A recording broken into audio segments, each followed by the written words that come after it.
আসসালামু আলাইকুম। আশা করি ভালো আছেন। আমি আলহামদুলিল্লাহ ভালো আছি। গতকালকে রাতে আহ, এক ভাই ইনবক্সে নক করেছিলেন, জানতে চেয়েছিলেন যে মামলা আছে তার নামে, সে বিদেশ ভ্রমণ করতে পারবে কিনা। তো মামলা থাকলে আপনি বিদেশ ভ্রমণ করতে পারবেন ভাই, তবে এই জায়গায় কিছু শর্ত সাপেক্ষ। সেটা হচ্ছে মামলা দুই ধরনের, একটা ফৌজদারি আর একটা হচ্ছে দণ্ডবিধি। তো দেওয়ানি আর হচ্ছে দণ্ডবিধি, এই দুইটা মামলার মধ্যে একটা হচ্ছে দেওয়ানি, যে মামলাটা সেটা হচ্ছে জমি জমা, অর্থ রিলেটেড, এই সংক্রান্ত যদি হয় তাহলে আপনি বিদেশ ভ্রমণ করতে পারবেন।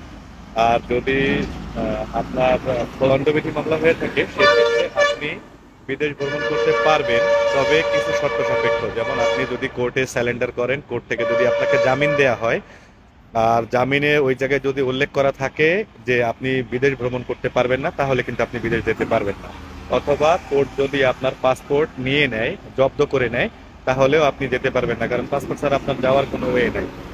এই দুইটা বিষয় থাকলে আপনি যেতে পারবেন না। আরেকটা বিষয় হচ্ছে আপনার যে মামলার আয়ু থাকবেন, অর্থাৎ যিনি সাব ইন্সপেক্টর থাকবেন, তিনি যদি আপনার নামে কোনো কাগজ ইস্যু করে থাকে ইমিগ্রেশনে, যে আপনি যাতে করে বিদেশে ভ্রমণ করতে না পারেন, অর্থাৎ আপনার উপরে কোনো নিষেধাজ্ঞা আরোপ না করে থাকে, তাহলে যেতে পারবেন। আর যদি সে হচ্ছে কোনো কাগজ রিকোজিশন করে থাকে ইমিগ্রেশনে, তাহলে আপনি কিন্তু ইমিগ্রেশনে যাওয়ার পরে আপনাকে আটকে দেবে, আপনি আর যেতে পারবেন না।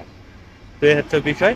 এখন ফৌজদারি আর হচ্ছে আপনার এই যে দণ্ডবিধি, এই দুইটা জিনিস বুঝতে হবে। একটা হচ্ছে ফৌজদারি, যেটা সেটা হচ্ছে জমি জমা সংক্রান্ত রিলেটেড, আর আপনার টাকা পয়সা, আর্থিক লেনদেন, চুক্তিপত্র বিভিন্ন ক্যাটাগরিতে পড়ে। আর দণ্ডবিধি যেটা সেটা হচ্ছে আপনার চুরি, ছিনতাই, ডাকাতি, রাহাজানি, ধর্ষণ, এইরকম এই রিলেটেড যেগুলো আছে সেগুলো। তো ক্লিয়ার করে আশা করি বুঝতে পারছেন যতটুকু বলেছি, যে আপনার নামে যদি কাগজ ইমিগ্রেশনে, যে আপনার যে মামলার আয়ু থাকবে, তিনি যদি আপনার নামে ইমিগ্রেশনে হচ্ছে কাগজ ইস্যু করে না থাকে, অর্থাৎ আপনার নামে রিকোয়েজিশন করে থাকে যে সেই ব্যক্তি যেন, অর্থাৎ আপনি যেন বিদেশ ভ্রমণ করতে না পারেন, দেশ ত্যাগ করতে না পারেন, সেক্ষেত্রে আপনি বিদেশ ভ্রমণ করতে পারবেন।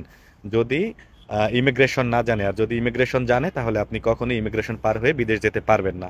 তো এরকম টুকিটাকি আরো যদি কোনো কিছু জানার থাকে, অবশ্যই ভাই আমার ভিডিওতে কমেন্ট করে জানাবেন আপনার কি জানার আছে।